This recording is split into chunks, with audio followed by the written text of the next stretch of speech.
Hello everyone. So today I discuss abnormal constituent of urine.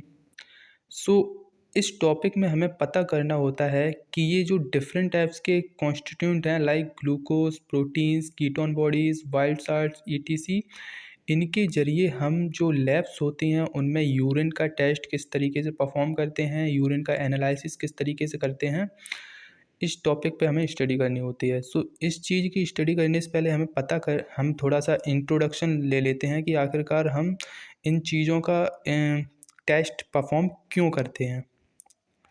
सो हमारी जो human body है इसके लिए यह कॉन्स्टिट्यूंट जो होते हैं वो वेरी इसेंशियल्स होते हैं, बहुत ज़रूरी होते हैं और इसीलिए ह्यूमन बॉडी में इन्हें ह्यूमन बॉडी से बाहर नहीं निकलने देती है।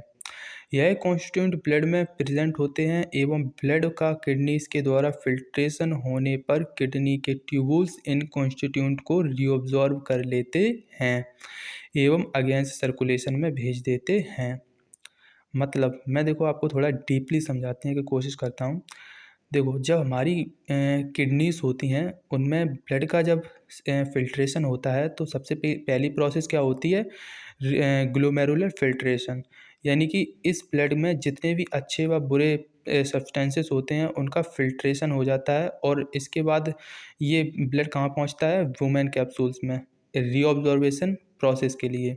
अब इस प्रोसेस में क्या होता है, हमारे ब्लड के अंदर जितने भी अच्छे सब्सटेंसेस होते हैं वो तो ब्लड में पहुंच जाते हैं, लेकिन जो बैड सब्सटेंसेस होते हैं लाइक यूरिया, यूरिक एसिड, वो हमारे यूरिन के जरिए यूरिनरी ब्लैडर में पहुंच जाते हैं और यूरिनरी ब्लैडर जब फिल हो जाता है तो समय समय पर हम यूरिन पास कर देते हैं। ठीक है। अब जितने भी बैड सब्सटेंसेस थे केवल वही यूरिनरी ब्लैडर तक पहुँचे थे, लेकिन कभी कभी क्या होता है, इसमें मैंने वो लाइन भी लिख रखी है, बट अगर फिर भी कोई कॉन्स्टिट्यूंट हमारी यूरिन में आ रहा है तो मीन्स हमारी बॉडी में कोई प्रॉब्लम चल रही है। यानी कि हमारी यूरिन के ज़रिए कभी कभी क्या होता है, इन बैड सब्सटेंसेस के साथ साथ अच्छे सब्सटेंसेस भी निकलने लगते हैं और जब ऐसी कंडीशन आती है तो मीन्स हमारी बॉडी के अंदर कोई प्रॉब्लम चल रही है। सो ऐसे अबनॉर्मल कॉन्स्टिट्यूंट जो यूरिन के द्वारा नहीं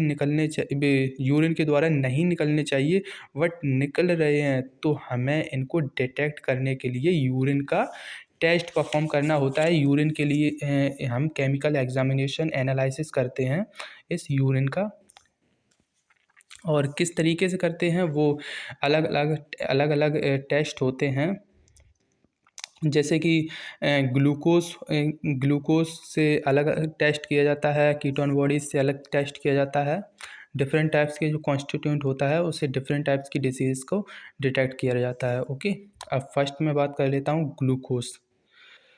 सो ब्लड में उपस्थित ऑल ग्लूकोज किडनी में उपस्थित ग्लोमेरुलर के द्वारा फिल्टर हो जाता है। इसके बाद रीनल ट्यूबल्स जो होते हैं इस फिल्टर ग्लूकोज को रीऑब्जर्वेशन कर अगेंस्ट सर्कुलेशन में भेज देता है। वही प्रोसेस है जो मैंने आपको अभी समझाई थी कि जो रीऑब्जर्वेशन कंडीशन के अंदर जितने भी बैड सब्सटेंसेस होते हैं वो यूरिन के जरिए यूरिनरी ब्लैडर तक पहुंच जाते हैं और जो अच्छे सब्सटेंसेस होते हैं वो ब्लड तक आ जाते हैं।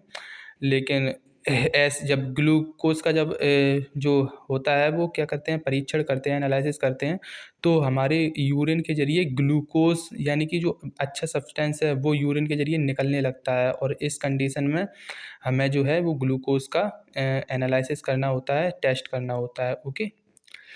सो इसमें कॉज ऑफ ग्लूकोजोरिया यानी कि हमें इस तरीके की जब ग्लूकोज हमारी यूरिन से निकलने लगे तो जो हमें प्रॉब्लम्स होती हैं वो क्या क्या होती हैं, diabetes with hyperglycaemia and liver diseases, central nervous system disorder and pancreas diseases. ये इस कुछ कॉजेज़ हैं, ये कुछ डिसीजेज़ हैं जो हमें जब ग्लूकोज हमारी यूरिन के ज़रिए निकलने लगता है तो हमें होने लगती हैं। एंड इनको डिटेक्शन ऑफ ग्लूकोज यानी कि इनको डिटेक्ट करने के लिए जो मेथड्स का यूज़ किया जाता है वो क्या है, Benedict's qualitative methods and reagents strip method.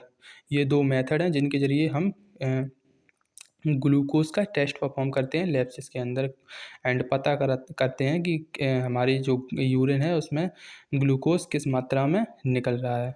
Okay.